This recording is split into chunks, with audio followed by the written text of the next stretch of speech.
باجی کام ہو گیا، اب میں جاؤں؟ سلمیٰ میری خادمہ نے پوچھا۔ ہاں ٹھیک ہے، کل وقت پر آ جانا، میں نے جواب دیا۔ باجی جی، میں نے آپ سے کبھی چند طے شدہ روپوں کے علاوہ کبھی کچھ نہیں مانگا، آج مانگوں؟ اس نے ڈرتے ہوئے پوچھا۔ ہاں سلمیٰ، کہو کیا چاہیے؟ باجی، بڑے صاحب کے اگر کوئی پرانے کپڑے ہوں تو دے دیجئے۔ بڑے صاحب کے کپڑے؟ تم ان کا کیا کرو گی؟ میں نے حیرت سے پوچھا۔ باجی، کل نہ میرے مرد کی سالگرہ ہے، اس کو تحفہ دوں گی۔ پر سلمیٰ، وہ تو پرانے ہیں۔ باجی، پتہ تو اس کو بھی ہے کہ میری اتنی اوقات نہیں کہ اس کے لیے نئے کپڑے خریدوں۔ وہ مجھے بہت پیار کرتا ہے، انہی سے خوش ہو جائے گا کہ دوں گی، لنڈے سے لیے ہیں۔ میں ان کی محبت اور تعلق دیکھ کر حیران تھی۔ میں نے پوچھا، اچھا وہ بھی تمہیں کچھ دیتا ہے؟ دیتا ہے نا، اس نے بہت خوشی اور جذباتی انداز میں کہا۔ یہ جو آپ کے گھر میں بلی ہے، یہ مجھے بہت پیاری لگتی ہے۔ ایک رات ہم لیٹے ہوئے تھے تو نہ جانے کیوں میں نے اس سے آپ کی بلی کا ذکر کیا کہ باجی کے گھر میں بلی ہے، مجھے بہت پسند ہے۔ اگلے روز جب میں گھر گئی تو وہ جھلا میرے لیے ایک بلی لایا ہوا تھا۔ وہ آپ کی والی جتنی پیاری تو نہیں، پر باجی وہ مجھے میری جان سے زیادہ عزیز ہے۔ پتہ ہے کیوں؟ کیونکہ میں جانتی ہوں کہ اسے بلیوں سے بہت ڈر لگتا ہے۔ پتہ نہیں کیسے اس نے گلی سے پکڑی ہوگی، کیسے اسے گھر لایا ہوگا، اور جب میں گھر پہنچی تو وہ اسے دودھ پلا رہا تھا۔ آپ کو پتہ ہے باجی، ہمیں خود دودھ پیے ہوئے مدت بیت گئی، پر وہ اس کے لیے پتہ نہیں کہاں سے لے آیا، صرف اس لیے کہ مجھے پسند ہے۔ میں نے پوچھا، سلمیٰ بلی کا تو بہت خرچہ ہوتا ہے، تم کیسے پورا کرتے ہو؟ کہنے لگی، باجی وہ غریب کے گھر کی بلی ہے، اس کو بھی ہماری طرح حالات سے سمجھوتا کرنا آتا ہے۔ وہ صبح نکلتی ہے اور شام کو گھر میں داخل ہوتی ہے، بیمار ہو جائے تو خود ہی ٹھیک ہو جاتی ہے، کسی علاج و معالجے کی ضرورت نہیں پڑتی۔ گھر میں کھانا نہ ملے تو باہر سے ہی جیسے تیسے پورا کر آتی ہے۔ آپ کو پتہ ہے، جب سے وہ ہمارے گھر آئی ہے، ہم میاں بیوی کے پیار میں مزید اضافہ ہو گیا ہے۔ ایک تو ہم دو بھوکے مل کر کبھی کبھی اس ایک بھوکی کی بھوک مٹا دیتے ہیں، اس لیے اللہ ہم پر زیادہ مہربان ہے۔ دوسرا یہ کہ اس بلی نے ہمیں وفاداری سکھائی ہے کہ آسائشیات ہوں یا نہ ہوں، جس سے ایک بار نباہ کر لیا جائے اس سے منہ نہیں موڑتے۔ ایک بار ہم اس کو کسائی کی دکان کے باہر چھوڑ آئے کہ یہاں اس کا پیٹ بھی بھر جائے گا اور خوش رہے گی، پر ہمارے گھر پہنچنے سے پہلے ہی وہ ہمارے گھر کے باہر بیٹھی ہوئی تھی۔ اس نے ہمیں سکھایا کہ محبوب چاہے چھوڑ دے، دھتکار دے، مار دے یا توڑ دے، اس کو چھوڑا نہیں کرتے۔ مجھے سلمیٰ کی باتیں سن کر خوشی بھی ہو رہی تھی اور دکھ بھی۔ خوشی اس بات کی کہ سچے لوگ اور سچی محبت آج بھی دنیا میں موجود ہے، اور دکھ اس بات پر کہ عموماً محبت جتنی غریب ہوا ہو اتنی ہی سچی ہوتی ہے۔ مگر میں تو امیر ہوں، آج یہ امیر ایک غریب پر رشک کر رہی تھی۔ یہ عالی شان صوفہ مجھے اپنی قبر محسوس ہو رہا تھا۔ میرا دل چاہ رہا تھا کہ یہ قبر کھلے اور میں اس میں دفن ہو جاؤں۔ میں نے بات آگے بڑھانے اور اپنے دل کی تشفی کے لیے اس سے پوچھا کہ تمہاری سب باتیں بجا ہیں، لیکن کیا تمہیں نہیں لگتا کہ اگر دولت ہو تو محبت کرنے کا لطف دوبالا ہو جاتا ہے؟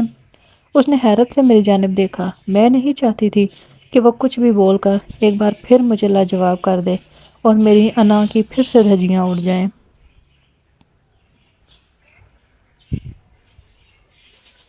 اس لیے میں نے اسے کچھ کہنے سے پہلے ہی کہا کہ دیکھو نا، ایک رئیس زادہ جس کے پاس گاڑی یا چلو موٹر سائیکل ہی ہو، وہ اپنی بیوی کو کہیں بھی کبھی بھی لے کر جا سکتا ہے۔ وہ مسکرائی اور بڑے تحمل سے کہنے لگی، جب آپ بڑے صاحب کے ساتھ موٹر سائیکل پر بیٹھتی ہوں گی تو صرف آپ انہیں کمر سے پکڑتی ہوں گی، اور گاڑی میں تو یہ بھی نہیں، پر جب میں اپنے خاوند کے ساتھ سڑک پر پیدل چلتی ہوں تو ہم نے بہت فخر سے ایک دوسرے کا ہاتھ تھاما ہوتا ہے۔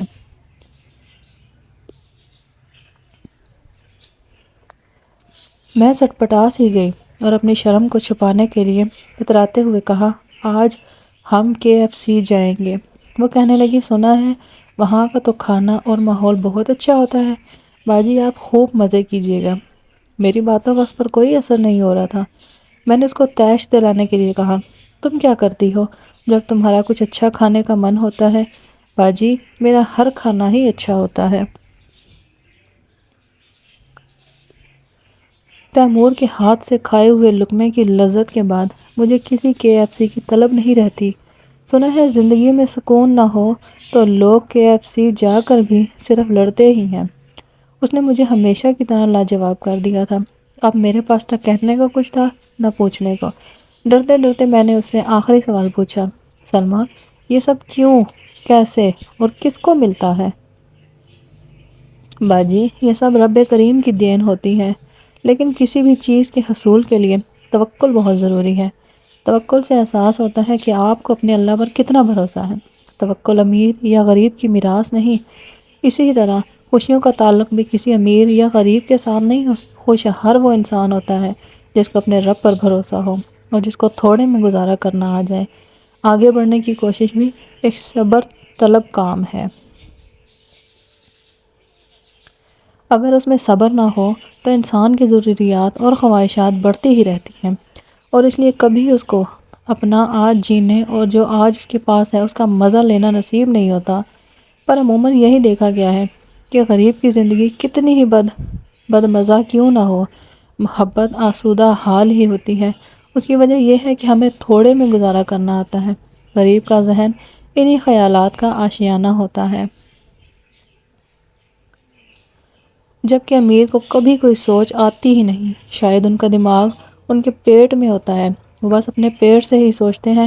ان کا پیٹ ان کو صبر و تحمل سے کام لینے نہیں دیتا، اور ہماری تو شادی ہو یا میت، ہم سمجھوتا ہی کرتے ہیں۔ ہماری پیدائش سمجھوتا، ہماری موت سمجھوتا، اور ان کے بیچ بھی بس سمجھوتا۔ اس لیے ہم خوش رہتے ہیں۔ ہمیں پھٹی ہوئی چٹائی پر بھی اتنی اچھی نیند آتی ہے جتنی آپ کو اس مہنگے پلنگ پر بھی نہیں آتی ہوگی۔ میں نے سوال کیا، سلمیٰ، ان سب باتوں کا ادراک کب ہوا؟ باجی، جب میری شادی ہوئی، میں دلہن بنی کمرے میں بیٹھی تھی، تیمور آئے، میرے پاس بیٹھ گئے۔ ہماری پسند کی شادی تھی، تو میں نے بڑی بے باکی سے کہا کہ جب تک محبوبہ تھی کہتا تھا شادی کر لے، آج تیری دلہن بنی تیرے سامنے بیٹھی ہوں تو گھونگھٹ بھی نہیں اٹھا رہا۔ وہ چپ تھا، اس کی خاموشی پر مجھے بہت ہنسی آ رہی تھی۔ میری ہنسی میرے رونے میں تب تبدیل ہوئی جب اس نے کانپتی آواز میں کہا، منہ دکھائی۔ میں سمجھ گئی تھی، جو شخص اپنی شادی کے دن بھی مزدوری پر گیا ہو وہ کیا منہ دکھائی دے سکتا ہے۔ میرے آنسو یہ سوچ کر تھم ہی نہیں رہے تھے کہ انسان کس قدر مجبور ہو جاتا ہے۔ خدا کا بے شمار شکر کہ میرے چہرے پر گھونگھٹ تھا۔ اگر آج وہ میرے آنسو دیکھ لیتا تو ساری زندگی خود سے نفرت کرتا۔ امیر آدمی کے لیے اپنی محبت ثابت کرنا کتنا آسان ہے نا باجی۔ ایک گاڑی، ایک انگوٹھی، یہ ایک موبائل، اور بس محبت ثابت۔ جبکہ غریب آدمی کو اپنی محبت ثابت کرنے کے لیے اپنی جان دینی پڑتی ہے۔ تاریخ اس چیز کی گواہ ہے، پر میں تاریخ بدل دوں گی، میں توڑ دوں گی سب رسمیں، میں بغاوت کروں گی سب رویوں کی۔ میں بنوں گی وہ عورت جس کی محبت پاک ہوگی، ہر چیز سے پاک، ہوس، مطلب، جھوٹ، دغا اور دولت۔ اور یہ سوچتے ہی میں نے اپنا ہاتھ گھونگھٹ کے اندر لے جا کر اپنے آنسو صاف کیے، اور یہ چھپ کر آنسو صاف کرنے کی مہارت مجھ میں بچپن سے ہی تھی۔ میں نے اپنا گھونگھٹ ہٹایا، اس کو لٹایا اور اس کے سینے پر سر رکھ کر لیٹ گئی۔ اس کی دھڑکن سے لگ رہا تھا جیسے دل پھٹ جائے گا۔ میں نے کہا، شکریہ تیمور۔ اس نے دبی آواز اور حیرت بھرے لہجے میں پوچھا، کس لیے؟ میں نے کہا، اتنی اچھی منہ دکھائی کے لیے۔ اس لمحے کے لیے میں ایک مدت تڑپی ہوں، اللہ سے ہر سجدے میں تمہیں مانگا ہے۔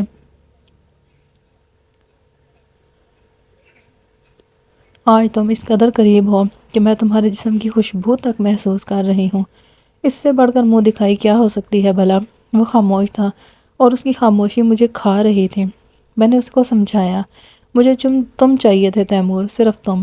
میری اور کوئی خواہش نہیں تھی، اور خواہشات جتنی کم ہوں زندگی اتنی ہی پرسکون ہوتی ہے۔ آگے بڑھنے کی طلب سب کو ہے، زندگی کو بہتر ہر انسان بنانا چاہتا ہے۔ سہولیات زندگی اور ضروریات زندگی ہر انسان کو درکار ہوتی ہیں اور ہونی بھی چاہیے۔ ان کی اہمیت سے میں انکار نہیں کر سکتی، اور ہم ساتھ مل کر اپنی ضروریات پوری کرنے کی کوشش بھی کریں گے۔ لیکن جب تک ہمارے پاس یہ سب نہیں ہے تب تک صبر و شکر کے ساتھ مسکرائیں گے اور جی بھر کے مسکرائیں گے۔ میں بڑی بڑی کوٹھیوں میں جھاڑو پوچھا کرنے جاتی ہوں۔